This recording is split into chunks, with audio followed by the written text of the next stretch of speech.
Good morning. Welcome to another avian home adventure. Today I'm going to introduce you to a really cool species, which is actually not a raptor at all. This is a loggerhead shrike. So this type of bird is actually closely related to other types of songbirds. And as I was looking up information on the bird, I started to go down the rabbit hole of science stuff and ended up with the Linnaean taxonomic classification chart.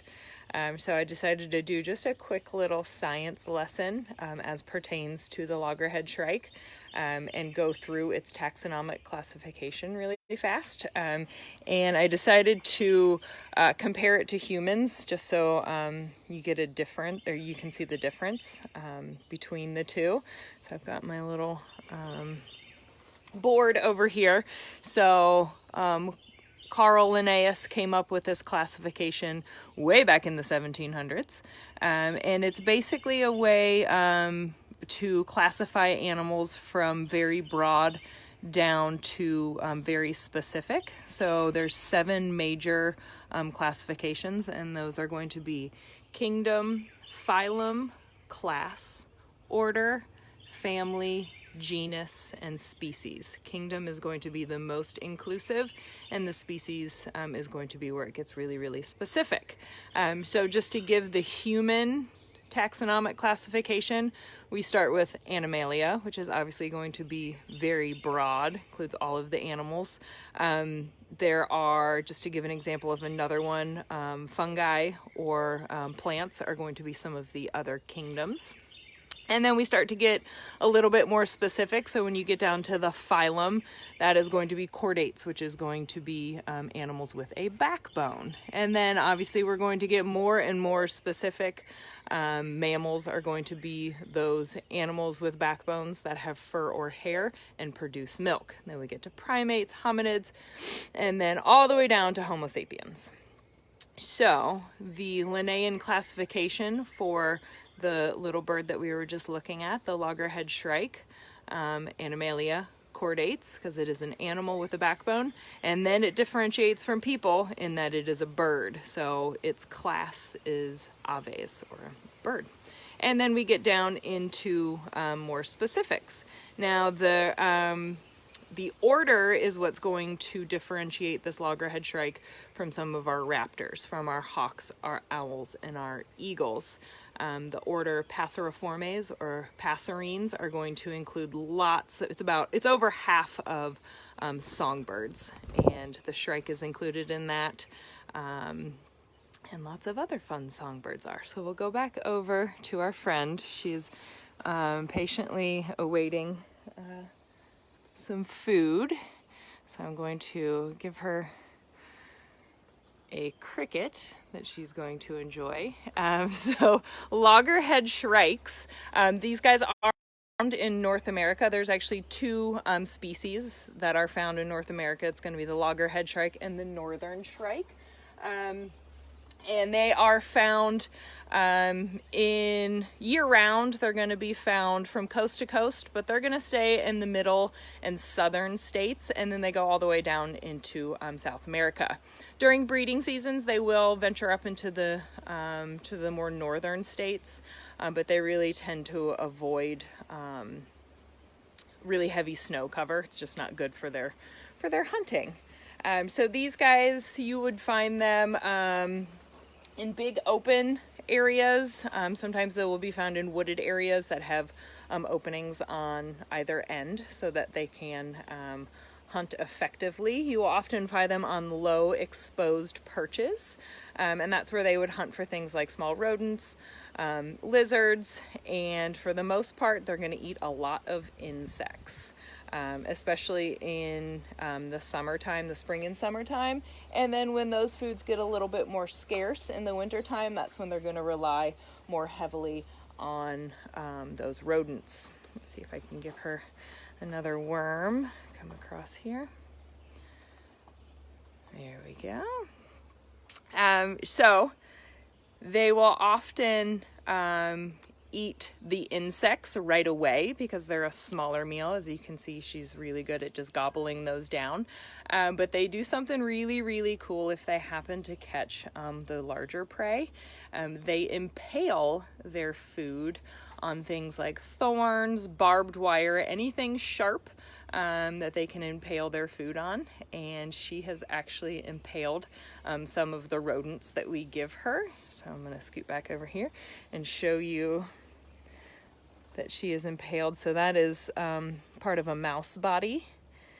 And then over here on this one is some quail. So we do give them, in her enclosure, she does get a bush with some thorns on it so that she can do those natural behaviors. It's really funny. They call these thorns that they impale their food on, they call them pantries because that's where they will store food. And those pantries are really, really important to them when they, especially in the wintertime, when food, is going to be a little bit more scarce. It's also important during breeding season because they have they need a lot more energy in breeding season, not only for feeding themselves, but for feeding their young. So that's why those pantries are really, really important to store their food. Give her another worm. Her name, our loggerhead shrike, her name is Pierce. And they have those really cool, looks like she's wearing a mask on her eyes, those really dark feathers. For a size gauge, she is a little bit smaller than, let's say, a robin. So not a very large bird at all. Again, are going to be very closely related to songbirds.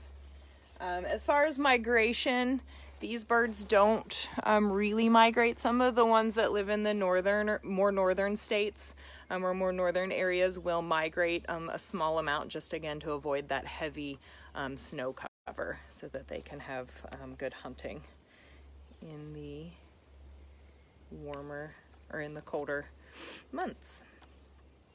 So loggerhead shrikes are going to be mostly monogamous, meaning that they will stay with the same mate, and typically they're going to lay 5 to 6 eggs. Sometimes they will have one clutch, sometimes they will double clutch. They have a 15 to 17 day incubation, so they'll sit on their eggs for 15 to 17 days. And then the nestlings are with the parents for about 16 to 20 days before they start to fledge. Let's see if she wants, we'll put a worm over here, see if she's interested. Oh, it's gonna fall off. Oh, it fell off. Let's see if she goes down to the ground to get it. So the way that these birds hunt, they will often do hover hunting, but then they will also do aerial dives to catch their food. So you can see that she has moved down closer to where that worm dropped. So you can see her eyeballing it, and then she's going to fly down, grab onto that worm, and enjoy her meal. She's decided she doesn't want me to get too close, which is fine. These birds, their conservation status, it's kind of regionally dependent. In some places they are thriving, and so they're of least concern. And then there's some places where they're on a steady decline. And it really just depends on what things like urbanization are going on in that region. So some of the big things that are affecting these birds are going to be automobile collisions, which is pretty much a concern for all birds. But then things like urban development and the conversion of hayfields and pasture lands into other things are going to be a huge problem for these birds, because they really do rely on those big open spaces for catching their food. So what she's doing right now, that is called a feek. So what she's doing is just cleaning up her beak after her meal. Sometimes our birds do that after each time they eat. Sometimes they will eat a big giant meal and then do it right afterwards. The fact that she's doing it in front of me lets me know that my presence to her is not bothering her, which is good. We always want to make sure our birds are comfortable and happy. And so that to me is letting me know that me holding a cell phone in her face, and it's not in her face, but me holding a cell phone up to her is not bothering her, which is good. How do they guard their pantry? So they are, territorial, especially in breeding. But, much like anything, they would probably just sit close to it. And if a similar sized animal came to invade their pantry, they might do some wing flaps and some dives, maybe dive on top of this animal that's trying to take their pantry. But if it's a larger animal, they're obviously going to just surrender whatever is in their pantry because it's not worth it. She's very, very fluffy. That often happens after our birds get a good meal. They'll fluff out their feathers, and that's again a sign that they're very comfortable. She is very content.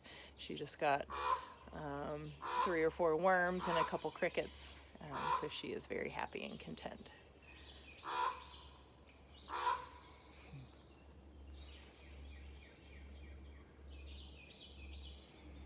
Show her pantry again.